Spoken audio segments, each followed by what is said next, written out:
Assalamualaikum warahmatullahi wabarakatuh.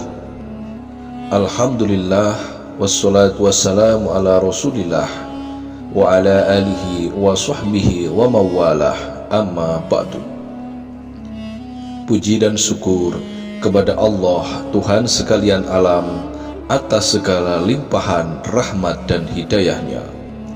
Salawat dan salam untuk Nabi Muhammad sallallahu alaihi wasallam, pembawa risalah dinul Islam, hingga sampai kepada kita semua. Para pemirsa sekalian yang dirahmati Allah, ternyata tanpa kita sadari sebelumnya, ada banyak sekali kebiasaan buruk yang tanpa kita sadari sering kita lakukan dalam kehidupan sehari-hari, yang bisa menjadi penghalang datangnya rizki. Hal ini termuat dalam kitab Ta'lim Muta'alim.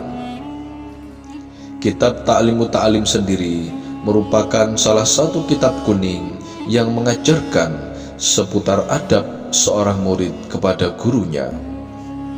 Dalam kitab Ta'lim Muta'alim juga dijelaskan secara rinci mengenai beberapa unsur kehidupan, termasuk soal rizki dan penyebab terhalangnya rizki.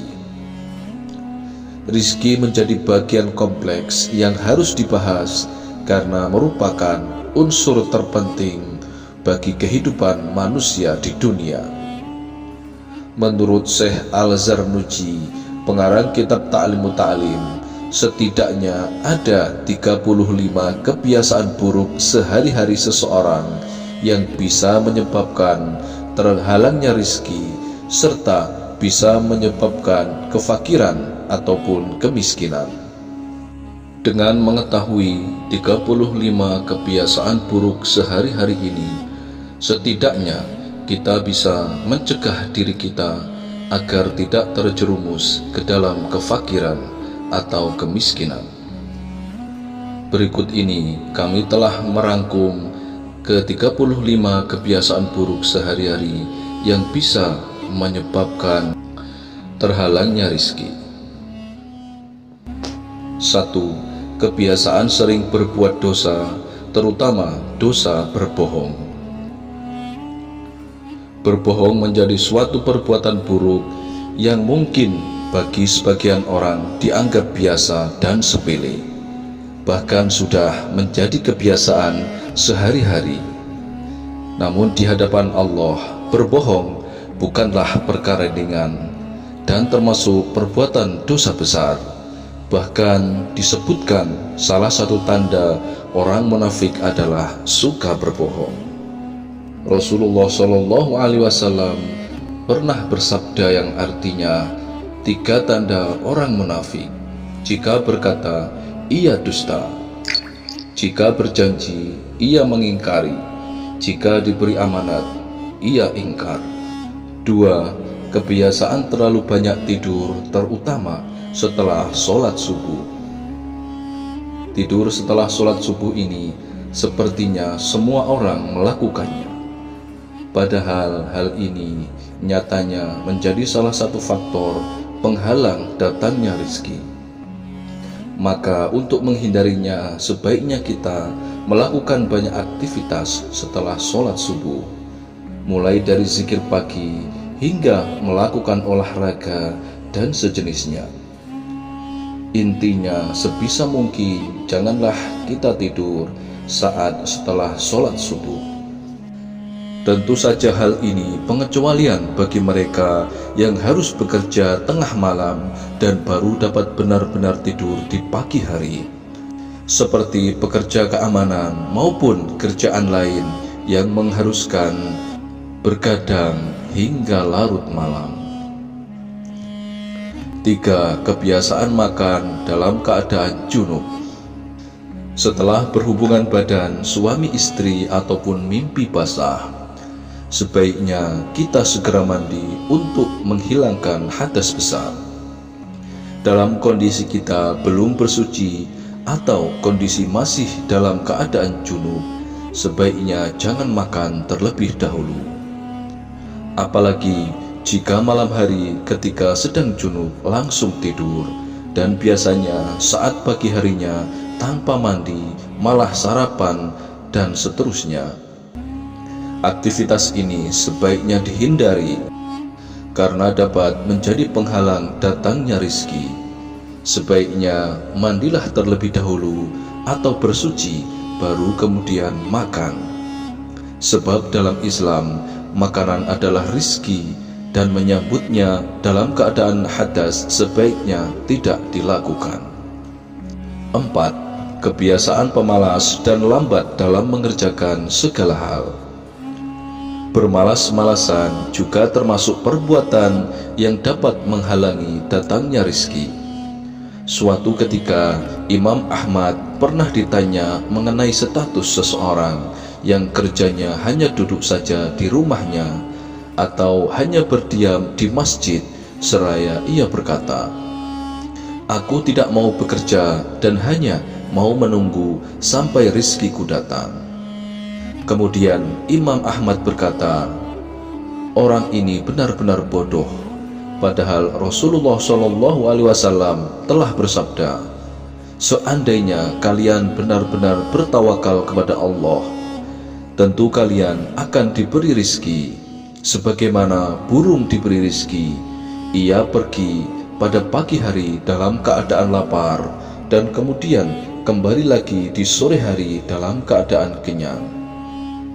Lihatlah burung saja bekerja untuk memenuhi kebutuhannya, maka jemputlah rizkimu dengan ikhtiar dan bertawakal." 5. Kebiasaan melalaikan sholat. Melalui kitab Ta'limut Ta'lim, Syekh Az-Zarnusi juga menjelaskan bahwa orang-orang yang melalaikan sholatnya secara tidak langsung dapat menghambat datangnya rizki. Padahal sudah diketahui bahwa sholat merupakan tiang agama. Mengapa masih juga tidak melaksanakan? Adapun kebiasaan-kebiasaan yang lain yang dapat menghalangi datangnya rizki adalah: 6. Tidur sambil telanjang. 7. Buang air kecil dalam keadaan telanjang. 8. Makan sambil berbaring. 9. Mengabaikan makanan yang terjatuh di meja makan. 10. Membakar kulit bawang putih atau bawang merah. 11. Menyapu rumah dengan kain. 12. Menyapu rumah di malam hari. 13. Menyapu sampah tidak langsung dibuang. 14. Berjalan mendahului orang yang lebih tua tanpa permisi. 15. Memanggil orang tua dengan namanya. 16. Menyela-nyela gigi dengan kayu yang kasar. 17. Membasuh tangan dengan tanah atau debu. 18. Duduk di tangga. 19. Bersandar pada salah satu tiang pintu. 20. Berwudu di tempat peristirahatan. 21. Menjahit baju yang sedang dipakai. 22. Mengeringkan wajah dengan baju. 23. Membiarkan sarang laba-laba ada di dalam rumah. 24. Tergesa-gesa keluar dari masjid setelah melakukan sholat subuh. 25. Terlalu pagi berangkat ke pasar dan tidak buru-buru pulang darinya.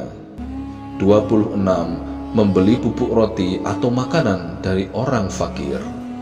27. Mendoakan buruk kepada anak kita. 28. Membiarkan wadah makanan tidak ditutup. 29. Mematikan lilin atau lampu dengan tiupan napas. 30. Menulis dengan alat tulis yang rusak. 31. Menyisir dengan sisir yang rusak. 32. Tidak mendoakan kebaikan untuk kedua orang tua kita. 33. Mengenakan sorban sambil duduk. 34. Mengenakan celana sambil berdiri. Dan ke-35, bersikap kikir atau pelit.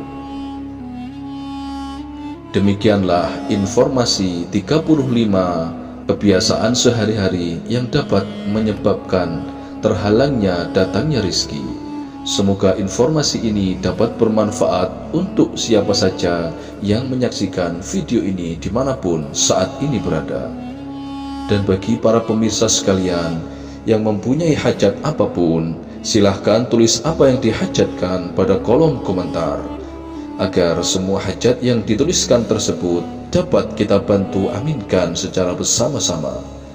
Terakhir kami doakan, semoga semua hajat dan kebutuhan kita dikabulkan oleh Allah Subhanahu wa ta'ala. Wallahu a'lam bishawab. Akhirul kalam. Wassalamualaikum warahmatullahi wabarakatuh.